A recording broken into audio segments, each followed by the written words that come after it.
Bonjour, bonsoir, très chers téléspectateurs, vous qui nous suivez de toutes parts, de l'Afrique, de l'Asie, de l'Europe. Je suis votre homme serviteur, le frère Mathieu, et je vous souhaite les bienvenus sur notre chaîne Dimension TV pour notre émission Il est temps. Il est temps est une nouvelle émission pour l'édification de l'Église Corps du Christ.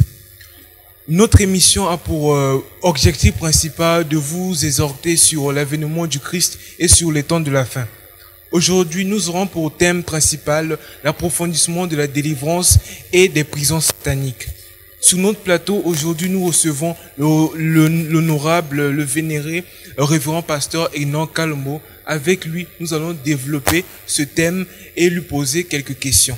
Sans plus tarder, nous allons recevoir le révérend pasteur Enoch Kalombo. Bonjour pasteur. Je vous souhaite le bienvenu sur notre plateau de l'émission Il est temps. Merci beaucoup, je suis beaucoup honoré. J'espère que vous avez bien compris. Aujourd'hui, notre concept, c'est de vous poser quelques questions afin de mieux comprendre vos enseignements durant cette semaine sur l'approfondissement de la délivrance et sur les prisons sataniques. Nous sommes là à votre disposition. Merci. Alors, je vais vous poser ma première question. Ma première question est, pourquoi beaucoup de chrétiens n'obtiennent pas leur délivrance? Merci pour la question. Nous avons parlé dans cet enseignement la raison pour laquelle beaucoup de chrétiens ne reçoivent pas la délivrance ou qui ont du mal à obtenir ce que leur prière pouvait leur donner. Nous avons dit la première des choses, ça dépend de l'instabilité des chrétiens. Cela veut dire que nous avons des gens qui viennent à l'église mais qui ne comprennent pas la notion de la chrétienté. Venir à l'église ne fait pas de quelqu'un un chrétien, mais un chrétien qui a reçu le Christ comme Seigneur et Sauveur et une personne qui marche dans l'obéissance de la parole de Dieu. C'est celui-là qui suit les pas de son maître, c'est celui-là qui est appelé chrétien. Mais la première chose que nous avons donnée dans cet enseignement est que lorsque une personne n'est pas stable, lorsque une personne ne prie pas dans un même endroit, comme Habakkuk dit, je suis dans mon poste, et ça veut dire les postes posent aussi un problème de la délivrance. Parce que les jours où Dieu viendra ou envoyera un ange pour donner la réponse à quelqu'un ou la délivrance, tu remarqueras si la personne n'est pas à l'endroit où l'Éternel pouvait lui trouver, ça pose un problème de la délivrance. C'est pourquoi nous exhortons à nous qui prions d'être stables dans une place et choisir un milieu où tu sens qu'il y a la présence de Dieu, où le nom de Jésus-Christ est proclamé. C'est ça une bonne place. C'est pourquoi nous avons dit dans la parole, tu remarqueras dans l'Ancien Testament, partout où Dieu appelait quelqu'un pour aller offrir quelque chose ou pour prier, il y avait des montagnes qui avaient des noms, qui avaient des précisions. La montagne du Carmel, la montagne de Morija, la montagne ceci et cela. Ce sont des endroits où il y a vraiment la présence de Dieu. Et je voulais souligner que dans la présence de Dieu, dans l'environnement, Dieu n'entre pas dans tout lieu. Il pouvait bénir Abraham dans Genèse 12, dans la maison de son père, mais il a dit, Abraham, sors de ton pays, de ta patrie, de la maison de ton père, et je ferai ton nom grand.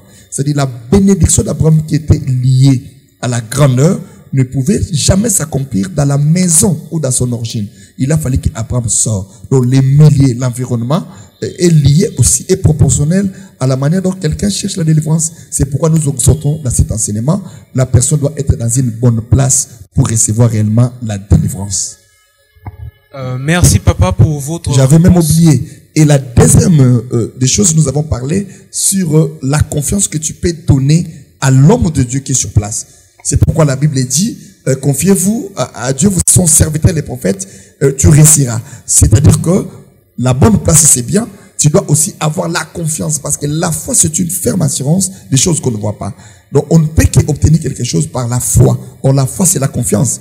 Tu crois à quelque chose que tu n'as pas vu et tu crois que l'Éternel me l'a donné. Donc si tu n'as pas la confiance à l'homme de Dieu, Hébreux 11:6, la Bible dit, celui qui n'a pas la foi ne peut jamais obtenir. Sans la foi, il est impossible d'obtenir quelque chose, de lui être agréable, d'obtenir quelque chose de la part du Seigneur. Donc, nous avons la bonne place à prier et deuxièmement, la confiance et la foi que tu dois placer au serviteur que Dieu a établi au devant de vous. Merci papa pour votre réponse. J'aurais une deuxième question à vous poser.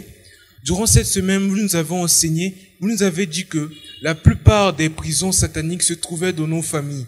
Je voudrais savoir si on ne peut être que prisonnier spirituel que dans sa famille ou bien dans d'autres familles, nous pouvons aussi l'être. D'abord, dans cette question, nous avons parlé sur la compréhension d'abord des mots famille.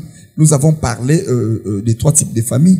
Nous avons parlé la famille élargie, la famille restreinte et la famille par alliance. Du coup, avec ta question, on parle directement de la famille par alliance. C'est une famille où tu n'es pas né là-bas, mais c'est par alliance que tu deviens famille. Il y a aussi des gens qui nous reçoivent dans nos familles. On a vécu tellement ensemble et ça devient toujours une famille. Et la Bible dit dans les domaines de mariage, l'homme quittera son père et sa mère et s'attachera à sa femme, les deux deviendront une seule chair. Tu remarqueras maintenant à ce point-là, les combats de l'autre deviennent automatiquement les combats de l'autre aussi, de l'autre conjoint. Automatiquement, si la personne était prisonnière, vous n'avez pas cherché la délivrance, automatiquement par l'intermédiaire d'une autre famille, tu peux aussi ajouter des combats et devenir encore prisonnier ou esclave. Pourquoi? Parce que vous êtes liés par les liens du mariage. Donc, c'est possible avec cette question. Merci papa pour votre réponse et de nous avoir éclairci sur ce sujet. Maintenant, je vais céder la parole à la sœur Natalia pour la suite. Merci frère Mathieu pour la parole accordée. Bonjour papa Enoch. Bonjour ma fille. Ma question est la suivante. Quelle est la différence entre une prison physique et une prison satanique? Oui, ça fait partie aussi de l'enseignement que nous avons donné durant la semaine. La différence entre une prison physique et satanique ou spirituelle. Nous savons déjà que dans une prison physique, nous avons dit, lorsque une personne est dans une prison physique, il y a une possibilité que sa famille puisse lui rendre, ses amis puissent lui rendre visite, parce qu'il est dans un endroit où physiquement que nous voyons. Mais à la différence avec la prison satanique ou spirituelle, d'abord tu ne connais pas si tu es d'abord prisonnier. C'est un milieu que tu ne connais pas. Là où tu es, si tu es prisonnier, tu ne sais pas, mais tu es en train de subir des choses dans ta vie. Un prisonnier est celui qu'on prive de la liberté. Il n'a pas le droit de faire quelque chose de son choix, mais tu es en train aussi de remarquer beaucoup déjà dans leur vie. Tout ce qu'ils cherchent, ils n'arrivent pas à l'obtenir. Donc la personne peut se retrouver dans une prison spirituelle sans le savoir. C'est pourquoi cette différence réside au niveau de la visibilité et de la spiritualité. Alors, il est important, lorsqu'un chrétien prie, il y a des signes, il y a des symptômes qui prouvent réellement que moi je suis prisonnier spirituel, tel que nous avons parlé sur les identités, les esprits impurs, il y a tant de choses. C'est pourquoi la différence réside que quand une personne est prisonnier physique, on est capable de détecter l'endroit où il est. Mais lorsque tu es une prisonnière spirituelle, il est difficile de connaître physiquement là où tu es, mais avec la prière, avec la puissance du Saint-Esprit, on peut détecter, mais d'une manière spirituelle. Merci papa pour la réponse. Ma deuxième question et la dernière pour moi est la suivante. Pourquoi est-ce que les sentinelles font partie de la vie des prisonniers sataniques? Les sentinelles là, on doit d'abord comprendre dans les domaines de prison, il y a toujours une personne qui est soit sentinelle ou ce qu'on appelle les gardiens de la prison.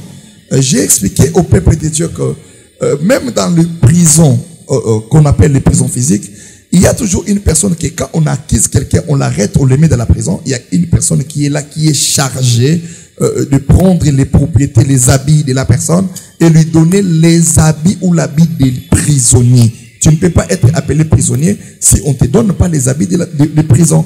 C'est pourquoi nous avons dit une sentinelle ou une personne qui garde la prison, il est là chargé pour vérifier, pour apporter les informations au procureur, au magistrat, aux gens qui sont chargés de vérifier, de veiller sur la prison. Et ce sont des personnes dans nos vies qui sont très dangereuses. C'est pourquoi le diable fait en sorte que dans la vie de chaque famille, dans la vie de tout le monde, qu'il y ait une personne, les caméras de surveillance, les personnes qui nous contrôlent. Exemple de Jésus, il y avait un Judas à ses côtés pour contrôler tous ces mouvements. À la fin, qu'est-ce que nous avons vu? Donc l'objectif des gardiens ou d'une sentinelle est de vérifier les prisonniers s'ils sont en bonne santé et de ramener l'information chez les auteurs, les gens qui t'ont acquis spirituellement. Et à ce moment-là, il est important dans les domaines de la délivrance sur les prisons et la prière de faire un effort de prier sur les sentinelles, les démons de contrôle, les gens qui contrôlent notre vie. Nous avons dans nos familles des gens qui jouent les rôles des sentinelles de contrôler votre vie. C'est pourquoi il faut que vous demandez à Dieu à travers la prière que toute personne qui est comme sentinelle dans votre vie, qu'il soit anéanti. Ce sont des prières efficaces de délivrance que les chrétiens doivent comprendre. Dans ta vie, s'il y avait quelqu'un qui te contrôle, et je pouvais même aller plus loin, lorsque tu as des amis, tu vis dans un milieu où des gens veulent toujours savoir la réalité de ta vie. Qu'est-ce que tu as apporté? Qu'est-ce que tu as acheté? Ce sont des gens, des personnes plus dangereuses. Et toi qui pries, tu dois écouter ces conseils et ces enseignements. Éviter, il faut ôter de ta vie toute personne qui est là pour demander. Ce sont des instruments que le diable utilise pour avoir l'information. Et pour terminer à cette question, je voulais vous dire que le diable, la force du diable, réside au moment où il se cache derrière des choses. Donc, lorsque vous êtes une sentinelle, vous avez une sentinelle dans votre vie, sachez-le bien, il sera difficile pour vous d'évoluer dans la vie, dans tous les domaines de la vie. Donc, il faut toujours faire en sorte de chercher à chasser, à comprendre ces phénomènes. C'est pourquoi les jours où l'ange est descendu de la prison de Pierre pour sortir Pierre, la première des choses, les sentinelles n'ont pas vu l'ange de Dieu. Donc Dieu travaille d'une manière spirituelle pour sortir Pierre de la prison. Alors si peut-être les gens là qui devaient avoir Pierre sorti de la prison, je pense que Pierre n'allait pas sortir. Donc Dieu a utilisé un moyen spirituel pour sortir son fils de la prison, sans pour aucun ces gardiens-là aient la connaissance et comprennent la manière dont il est sorti de la prison. Donc les sentinelles jouent un rôle très important dans nos vies, que ce soit sur le plan physique, que ce soit sur le plan spirituel. Merci papa pour votre réponse. Pour votre dernière question, j'aimerais passer la parole à la sœur Thérésia. Merci sœur Natalia pour la parole accordée. Bonjour papa. Bonjour. Alors ma première question est la suivante. Pouvez-vous nous dire papa quelles sont les bases d'une délivrance assurée? Les bases d'une délivrance assurée, ce sont d'abord des enseignements. L'endroit où, parce que la parole de Dieu, c'est la prophétie par excellence. La parole, c'est la nourriture spirituelle. La base d'une délivrance, d'abord, ça doit commencer à accepter Jésus-Christ comme Seigneur et Sauveur. Lorsque vous croyez en Christ et vous êtes dans une bonne église pour les enseignements, et en écoutant la parole de Dieu, la Bible dit la foi vient de ce qu'on entend. La délivrance, ce n'est pas du matin au soir. Donc, il y a des délivrances, il y a des esprits, il y a des procédures, il y a des jeûnes et prières que la personne doit faire. Donc, la base d'une délivrance assurée, c'est d'abord le début d'accepter d'abord Jésus-Christ comme Seigneur et Sauveur, et le reste et les affermissements viendront après. C'est pourquoi la Bible dit, il n'y a plus de condamnation pour ceux qui sont en Christ. C'est même l'œuvre de la croix que Jésus est mort sur la croix pour nos péchés, pour que nous puissions être délivrés. Et le jour où il a commencé son ministère, on lui a donné les livres et les Écritures pour lui. Il a dit que l'Esprit du Seigneur est sur moi. Il m'a pour faire quoi? Pour délivrer les captifs. Donc si une personne est en Christ, automatiquement, il n'est plus sous la condamnation. Mais il y a un travail qu'il faut démontrer aux gens. Être en Christ, c'est quoi? Pour qu'il n'ait pas être d'une manière théorique, mais ce sont des choses pratiques. Et avec la prière, le jeûne, avec une bonne parole, je pense que l'Éternel vous aidera. Ce sont là des bases et des fondamentaux. Merci papa pour la réponse. Et ma dernière question, j'aimerais savoir quelle est la différence entre une personne délivrée et une personne qui n'a pas encore reçu sa délivrance? Oui, la différence, ça se voit. La Bible dit quoi? Celui qui est en Christ, il est devenu une nouvelle créature.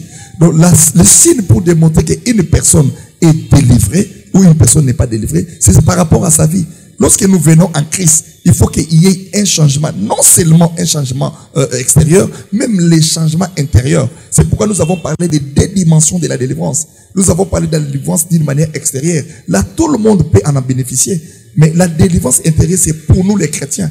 Un païen peut recevoir la délivrance, comme Bartimée, comme peut-être cette forme de la perte de sa pendant 12 ans. Mais il est hyper important qu'un chrétien est mesuré par rapport à son changement d'une manière intérieure, par rapport aux fruits de l'esprit. Et lorsqu'on reçoit maintenant le Saint-Esprit, nous devons maintenant produire les fruits de l'esprit. Les fruits de l'esprit, c'est quoi? C'est l'amour, la patience. Ce sont des choses qui nous feront verrer maintenant la délivrance entre ceux qui servent Dieu et ceux qui ne le servent pas. C'est par rapport aux fruits de l'esprit lorsque nous recevons le Saint-Esprit. Parce qu'un païen ne peut pas recevoir le Saint-Esprit.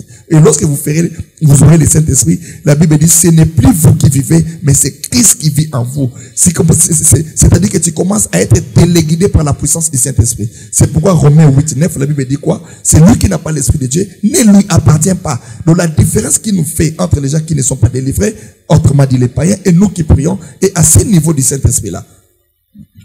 Merci papa pour vos réponses et votre temps accordé. Avez-vous un dernier mot à dire pour tous nos téléspectateurs? Le dernier mot sera à ceux-là qui nous suivent. Peuple de Dieu, la Bible dit, lorsque vous entendez ou vous écoutiez la voix de Dieu, n'endurcissez pas votre cœur. L'approfondissement de la délivrance, les prisons sataniques existent bel et bien. C'est pourquoi il faut être prudent.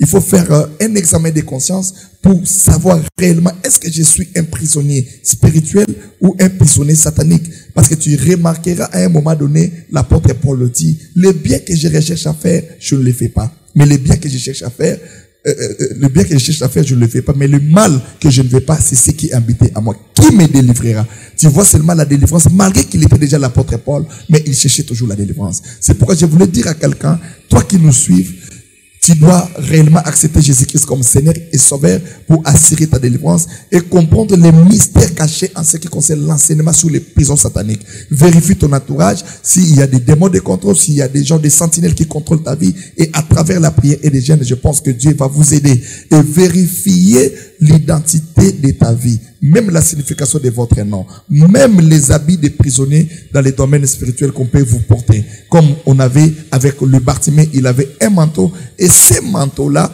c'était un manteau qui l'identifiait. Et lorsqu'il voulait s'approcher de Jésus, la première des choses, Bartimée a compris, je ne peux pas s'approcher de mon maître avec ce manteau de malédiction. Il a ôté son manteau, et lorsqu'il s'approche de Jésus, sans le manteau des prisons ou de l'esclavagisme, il a été sauvé et il suivit Jésus sur les chemins. Que cette parole vous donne la vie. Nous sommes presque à la fin. Que l'Éternel, le Dieu de l'évêque Pascal Moukouna, vous bénisse. Amen. Merci beaucoup, papa.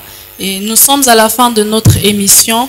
Et je remercie premièrement notre invité d'avoir accepté notre invitation et d'avoir répondu à toutes nos préoccupations. Nous vous remercions également, nos chers téléspectateurs, de nous avoir accordé votre temps et de nous avoir suivis du début jusqu'à la fin. Je remercie aussi l'équipe technique de l'église ACK Massingo Brazzaville qui nous ont aidés à réaliser notre émission. Je remercie l'ingénieur M7, je remercie également le caméraman Prince et je remercie tous les membres de l'église. C'était la sœur Thérésia et on se dit au revoir pour notre prochaine émission.